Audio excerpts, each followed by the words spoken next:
So now let's discuss about the next question, example 41.8. ये demand function पे है। Demand function मैं शुरुआत में समझा चुका हूँ, ठीक है।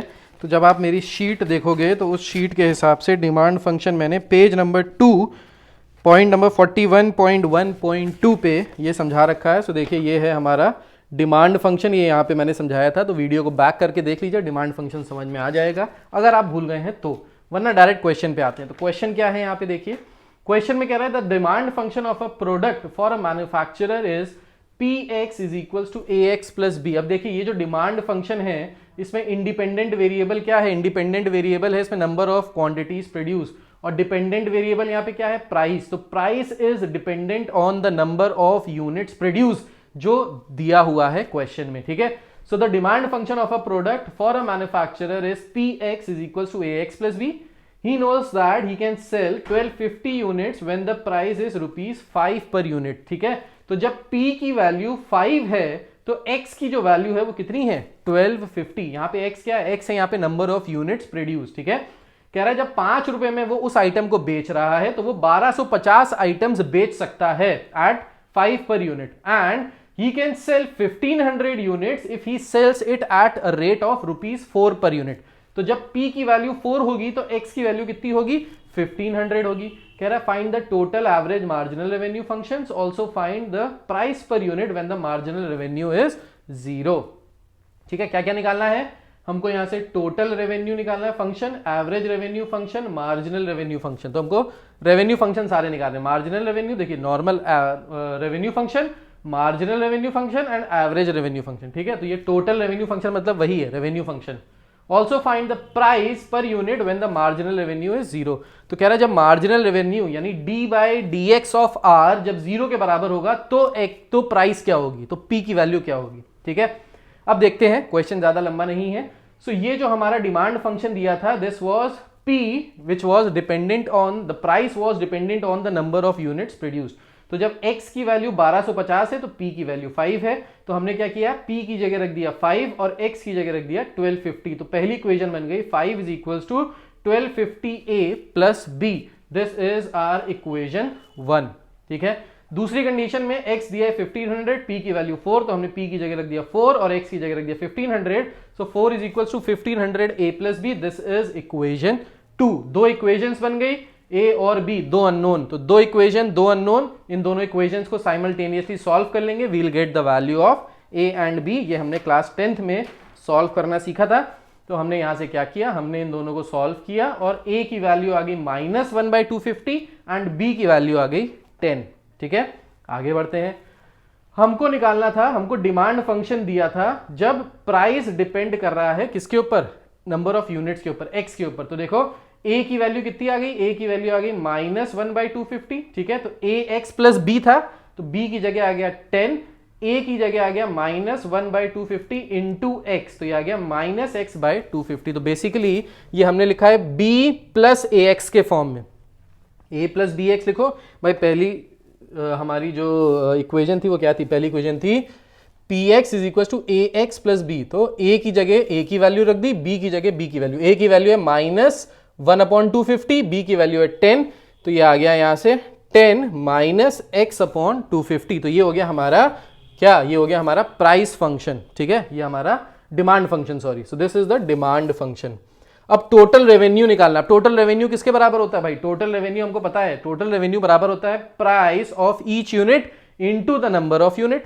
तो प्राइस ऑफ ईच यूनिट, तो प्राइस ऑफ ईच यूनिट किसके द्वारा दिया गया है, वो इस फंक्शन के द्वारा दिया गया, ठीक है। प्राइस पर यूनिट P जो था वो हमने इस फंक्शन से दिया था, तो P की वैल्यू क्या है, 10 -x/250। इसको किससे मल्टीप्लाई कर दें, इसको x से मल्टीप्लाई कर दें, तो आ जाएगा 10x -x²/250। So this is our revenue function, या जिसको हमने बोल दिया टोटल रेवेन्यू। समझ में आया कि नहीं आया भाई, रेवेन्यू फंक्शन किसके बराबर होता था, प्राइस इंटू एक्स। P की वैल्यू क्या थी, P की वैल्यू हमने यहां से A और B को सॉल्व करके P की वैल्यू निकाल ली, इसको x से मल्टीप्लाई कर लिया, हमको मिल गया रेवेन्यू फंक्शन।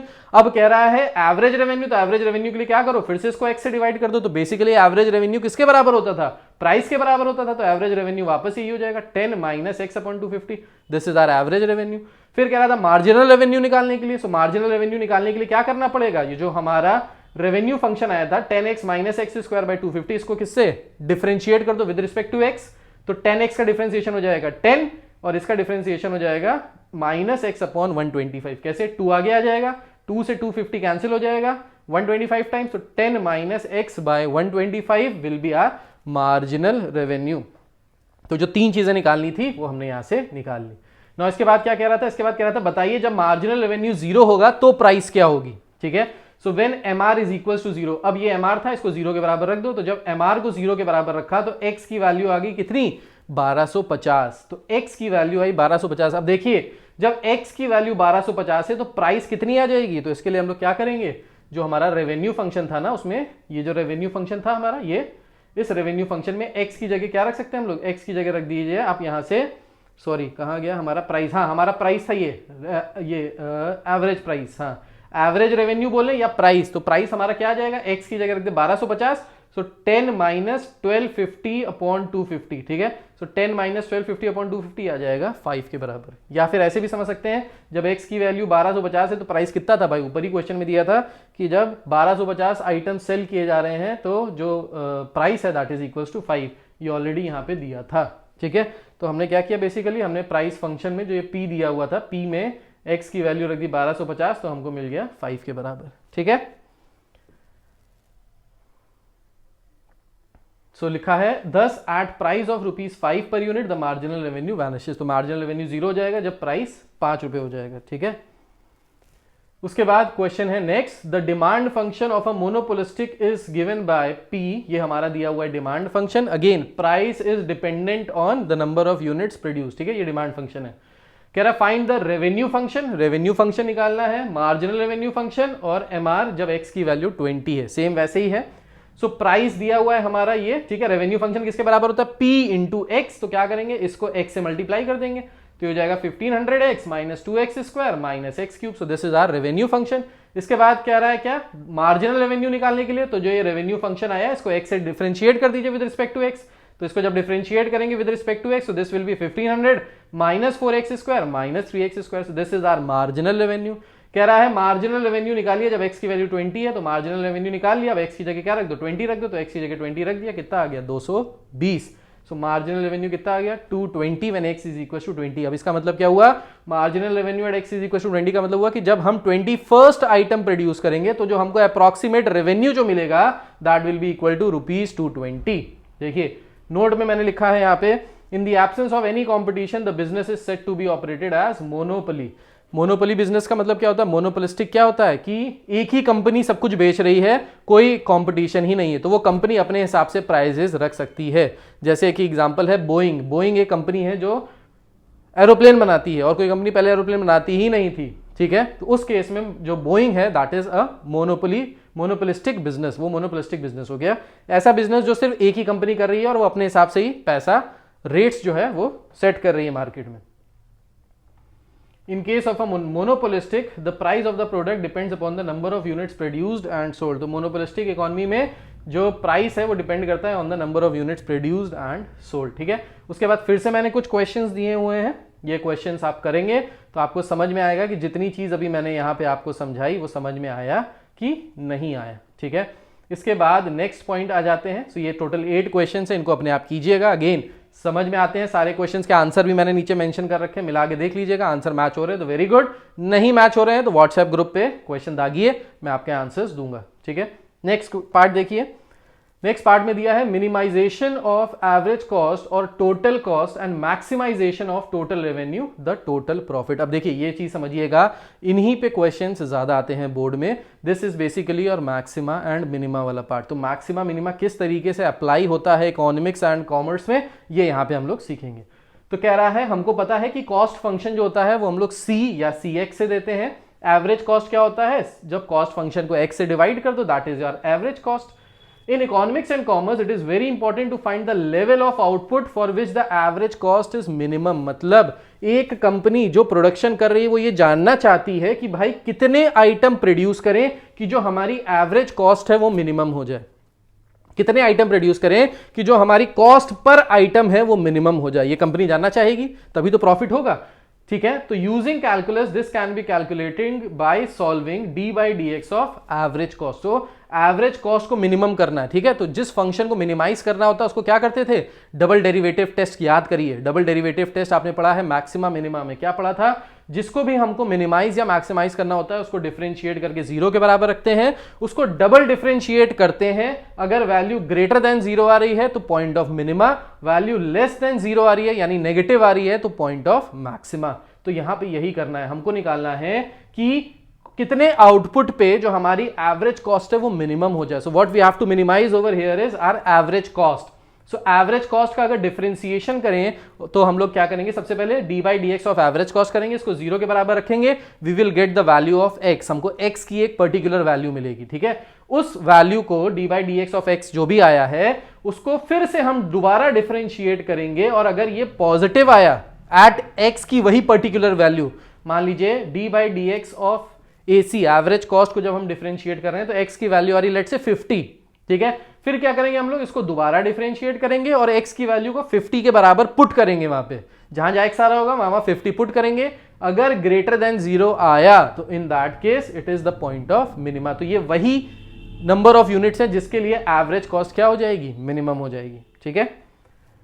नेक्स्ट पॉइंट में देखिए, similarly when we are interested to find the level of output for which the total revenue is maximum. हमको अगर जानना है कि हम कितनी यूनिट्स प्रोड्यूस करें कि जो हमारा रेवेन्यू है वो सबसे ज्यादा हो। भाई हर कंपनी प्रॉफिट चाहती है, तो कंपनी ये चाहेगी कि हम कितनी यूनिट्स प्रोड्यूस करें कि हम सबसे ज्यादा प्रॉफिट में रहें।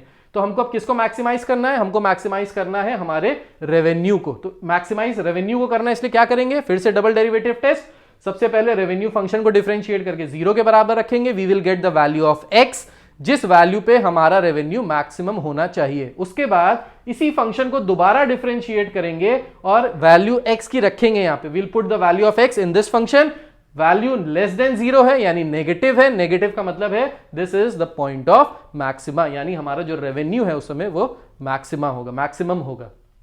Similarly, we can find the value of x for maximum profit। अब अगर हम चाहें कि x कितना हो, कितनी यूनिट्स प्रोड्यूस करें या कितनी यूनिट्स हम सेल करें सो दैट हमारा प्रॉफिट मैक्सिमम हो। अब यहां पे किसको मैक्सिमाइज करना है, प्रॉफिट को।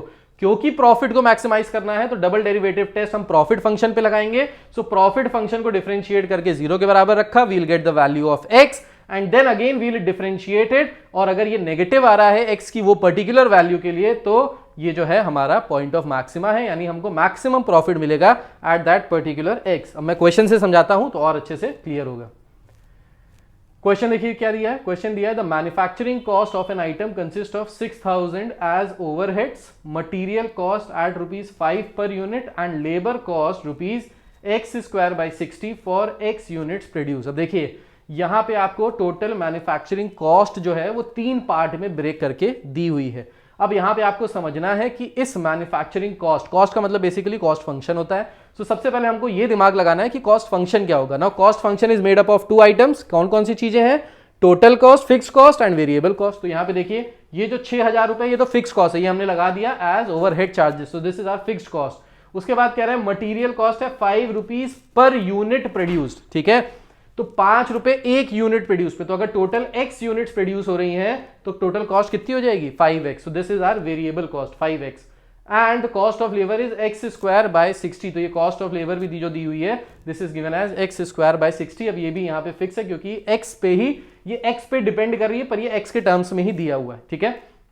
सो हमारा कॉस्ट फंक्शन क्या आ जाएगा, ये आ जाएगा total fixed cost plus variable cost. तो टोटल फिक्स्ड कॉस्ट होगी 6000 प्लस वेरिएबल कॉस्ट होगी 5x प्लस x²/60। सो ये आ गया हमारा सबसे पहले कॉस्ट फंक्शन। हम निकालने के लिए क्या कह रहा है, कह रहा है find how many units must be produce so that the average cost is minimum. देखो कितनी क्वांटिटी प्रोड्यूस करें, कितने आइटम प्रोड्यूस करें कि जो हमारी एवरेज कॉस्ट है वो मिनिमम हो। यानी किसको मिनिमाइज करना है, एवरेज कॉस्ट को। एवरेज कॉस्ट को कैसे मिनिमाइज कर सकते हैं, तो एवरेज कॉस्ट निकालने के लिए सबसे पहले हमको क्या निकालना होगा, एवरेज कॉस्ट तो निकालना होगा।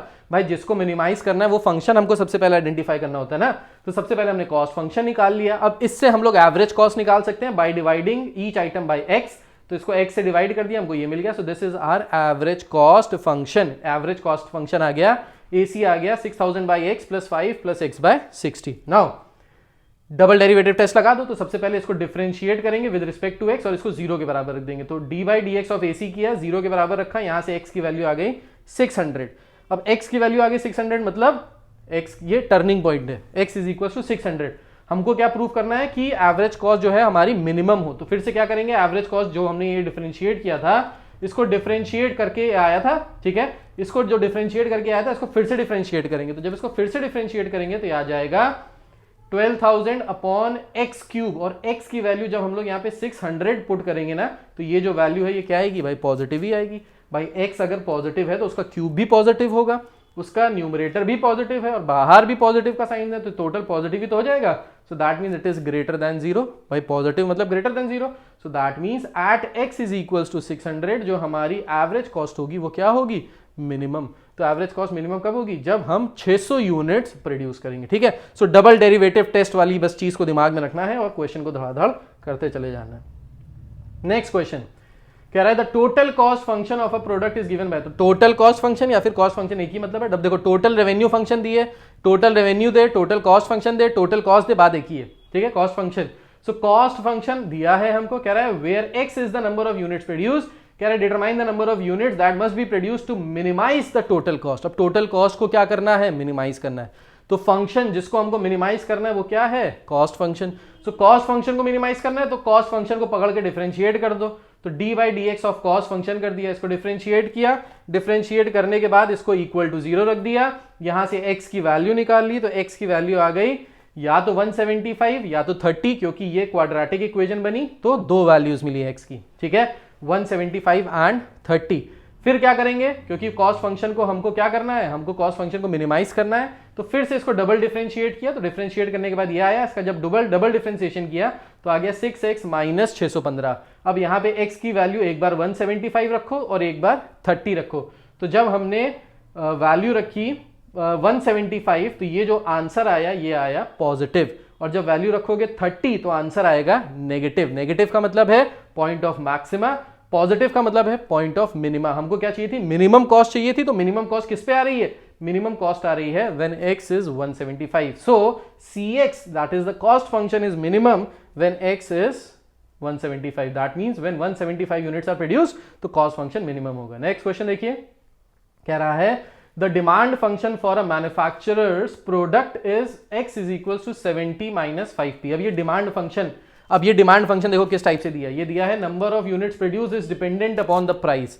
तो यहाँ पे जो डिमांड फंक्शन है x, ये किस पे डिपेंड कर रहा है, ये प्राइस पे डिपेंड कर रहा है। अभी तक इससे पहले जो हमने क्वेश्चन किए थे वहां पे प्राइस डिपेंड कर रही थी on the number of units produce, लेकिन यहाँ पे number of units produce is dependent on p। तो ये थोड़ा सा उल्टा दिया है, where x is the number of units and p is the price per unit. कह रहा है at what value of x will there be maximum revenue. तो किसको मैक्सिमाइज करना है, यहाँ पे मैक्सिमाइज करना है रेवेन्यू को। तो रेवेन्यू को क्योंकि मैक्सिमाइज करना है तो हमारे पास क्या होना चाहिए, रेवेन्यू फंक्शन होना चाहिए। अब रेवेन्यू फंक्शन के लिए क्या करेंगे, रेवेन्यू फंक्शन किसके बराबर होता था, रेवेन्यू फंक्शन बराबर होता था p इंटू एक्स। तो हमको p पता होना चाहिए, लेकिन हमको जो यहाँ पे डिमांड फंक्शन दिया है ये p के टर्म्स में नहीं दिया है, ये x के टर्म्स में दिया है। तो हमारा पहला कर्तव्य क्या है, हमारा पहला ड्यूटी क्या है, to convert this into, we have to convert this such that p जो है हमारा वो एक तरफ हो जाए और x वाले टर्म्स एक तरफ हो जाए। तो p को हमने अलग कर लिया, डिपेंडेंट कर लिया, और x को यहां पे इंडिपेंडेंट कर लिया, ठीक है। तो p के सब्जेक्ट के फॉर्म में बना लिया, p के टर्म्स में बना लिया। अब हमको p मिल गया यहां से, तो p को अलग कर लिया और x के टर्म्स में कर लिया, ठीक है। हमको p मिल गया, रेवेन्यू फंक्शन बनाना इजी हो गया, revenue function is p into x, तो p को x से मल्टीप्लाई कर दिया, ये आ गया रेवेन्यू फंक्शन। अब हमको किसको मैक्सिमाइज करना है, रेवेन्यू फंक्शन को मैक्सिमाइज करना है। तो फिर क्या करेंगे, सबसे पहले रेवेन्यू फंक्शन को डिफरेंशिएट करेंगे, डिफरेंशिएट करने के बाद 0 के बराबर रखेंगे, यहां से हमको x की वैल्यू मिलेगी, x की वैल्यू मिल गई 35, क्योंकि हमको रेवेन्यू फंक्शन को मैक्सिमाइज करना है। सो फिर से हम लोगों ने जो डिफरेंशिएट किया था इसको फिर से डिफरेंशिएट करेंगे और देखते हैं कि ये लेस देन 0 है for x is equal to 35। तो जब x की वैल्यू 35 रखोगे तो ये लेस देन 0 आ रहा है, लेस देन 0 का मतलब है point of maxima. So that mean जब x 35, जब हम 35 आइटम्स सेल करेंगे तो हमको मैक्सिमम रेवेन्यू जनरेट होगा। अच्छा, कह रहा है what is the maximum revenue. अब मैक्सिमम रेवेन्यू भी बताओ कितना मिलेगा। सो मैक्सिमम रेवेन्यू निकालने के लिए क्या कर दो, रेवेन्यू फंक्शन में x की जगह 35 पुट कर दो। सो मैक्सिमम रेवेन्यू निकालने के लिए हमने क्या किया, रेवेन्यू फंक्शन में x की जगह 35 पुट किया, तो ये हो गया 70 into 35 minus 35 square upon 5, this is equals to 245। तो ये आ गया 245 रुपीज के बराबर, ठीक है।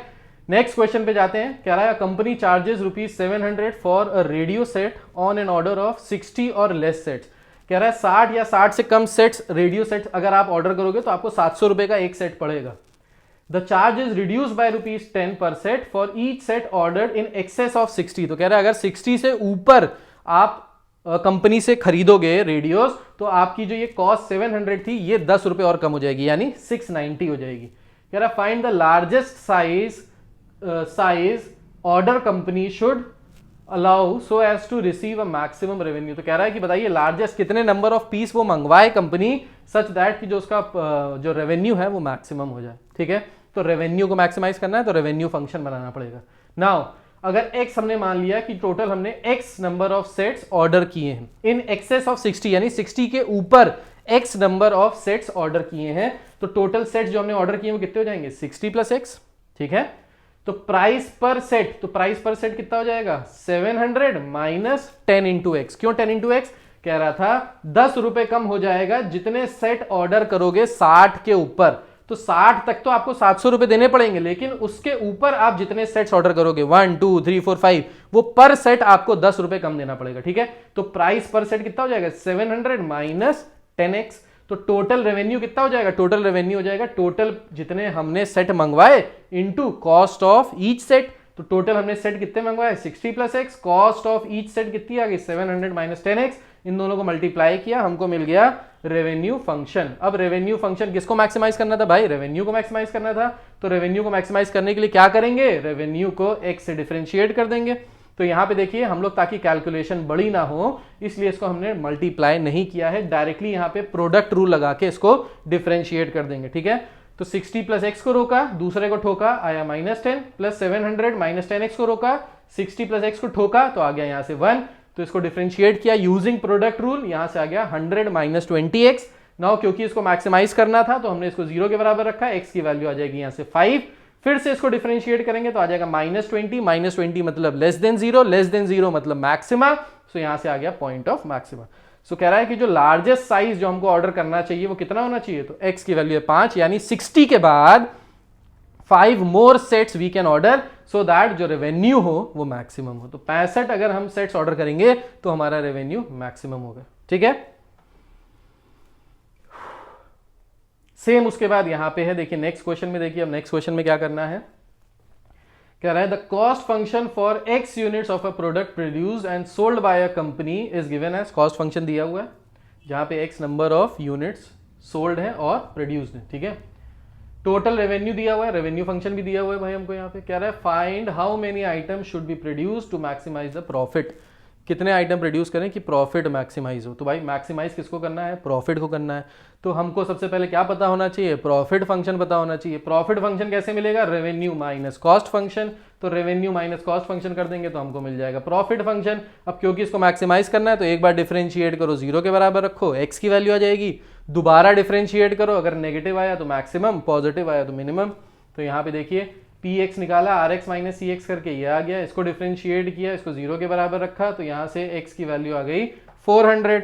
अब दोबारा डिफरेंशिएट किया तो ये नेगेटिव आ गया, यानी ये हो गया पॉइंट ऑफ मैक्सिमा। तो प्रॉफिट मैक्सिमम कब होगा? जब कितने आइटम प्रोड्यूस करेंगे या सेल करेंगे?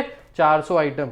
तो x की वैल्यू आ गई 400। अब मैक्सिमम प्रॉफिट कितना होगा? तो प्रॉफिट फंक्शन में x की जगह 400 रख दो भाई। प्रॉफिट फंक्शन क्या था हमारा? प्रॉफिट फंक्शन था हमारा ये, तो इसमें x की जगह 400 रख दो तो हमको मैक्सिमम प्रॉफिट पता चल जाएगा। तो मैक्सिमम प्रॉफिट आ गया यहाँ से 550 रुपए। ठीक है, क्लियर है?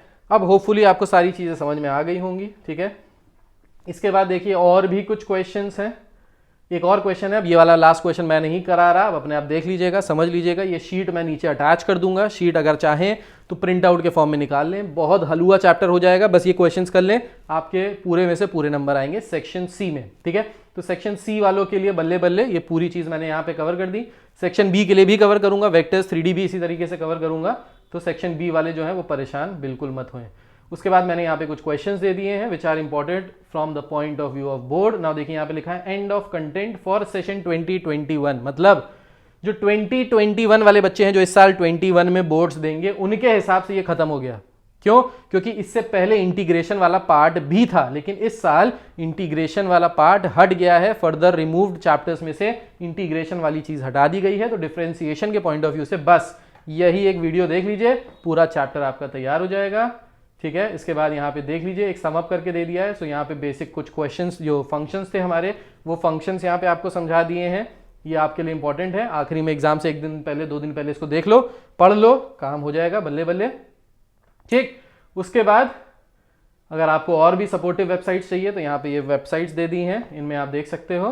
And this is the terminal exercise, final exercise. बस ये पूरी एक्सरसाइज कर लो, जब ये सब हो जाए तो इससे आपको पता चल जाएगा कि आपको समझ में आ गया कि नहीं आ गया। ठीक है, लास्ट में मैंने सबसे लास्ट में ये आपके आंसर्स लिख दिए हैं, तो ये आपको आंसर्स यहाँ से मिल जाएंगे। ठीक है, तो ये सारे आंसर्स हो गए आपके लिए सारी एक्सरसाइजेस के, ताकि आपको पता चले कि आपने सही किया है कि नहीं किया है। ठीक है, so all these answers are there. ये टर्मिनल एक्सरसाइज के आंसर्स हैं लास्ट एक्सरसाइज के। ये सब खत्म हो गया। All the best, thank you, have a nice time. ये खत्म हो गया है। सेक्शन सी के 2 चैप्टर्स खत्म कर दिए मैंने, LPP and application of calculus in commerce and economics. एक लास्ट चैप्टर बचा है रिग्रेशन, इसके बाद रिग्रेशन खत्म कर लेंगे, सेक्शन सी कंप्लीट हो जाएगा। सेक्शन सी अच्छे से तैयार कर लीजिए because it is of 20 marks. आपको ये पूरे 20 मार्क्स हलुए की तरीके से आपके सामने रखें। ये 20 मार्क्स तो स्कोर कोई भी कर सकता है। तो साइंस वाला चाहे तो वो भी ये सेक्शन सी अटेम्प्ट कर सकता है, कॉमर्स वाले को तो करना ही करना है। ठीक है, so this is about it all. Thank you so much, bye bye.